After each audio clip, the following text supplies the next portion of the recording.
No niin, täällä taas on tänään saatu kattaus lähestulkoon valmiiksi, jotain vielä toki laitetaan, mutta aika hyvältä jo näyttää ainakin omasta mielestä.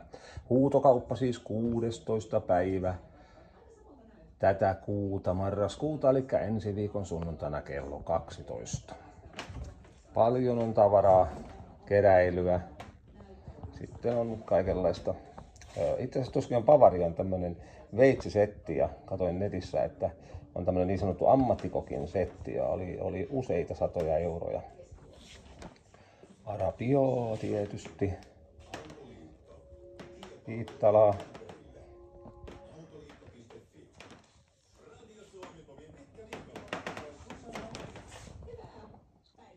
Hieno tuo kakkulauta, tai mikä ikinä onkaan tarjouluvatti, missä on toi nainen pitää tuota lautasta. Minä tykkään ainakin siitä. Sitten on Ultima Thule, on siellä 8 jälkiruokaa juttua ja sitten kannu.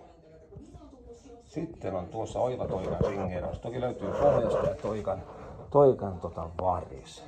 Aika harvinainen, ei tule mielestäni kovin usein vastaan. Myöskin semmonen mukava hintainen tuolla, jos käy kaupasta ostamassa.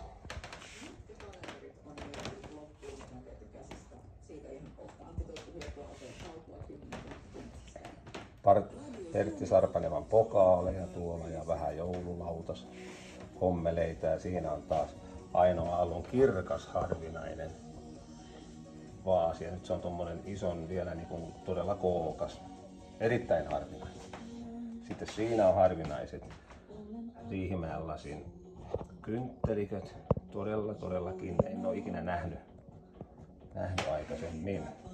Oiva Toikan omenaa ja Nuutajärven käsilaukkua, aaltomaljakkoa, hopeaa, lisää hopeaa. Sitten on mahtava kulta 14 karatin kamee korunaisten, valkokulta sormus sekä myös tavallinen 14 karatin sormus myöskin. Salkussa hopeaterimet, mukava setti, ryijyjä. Useita.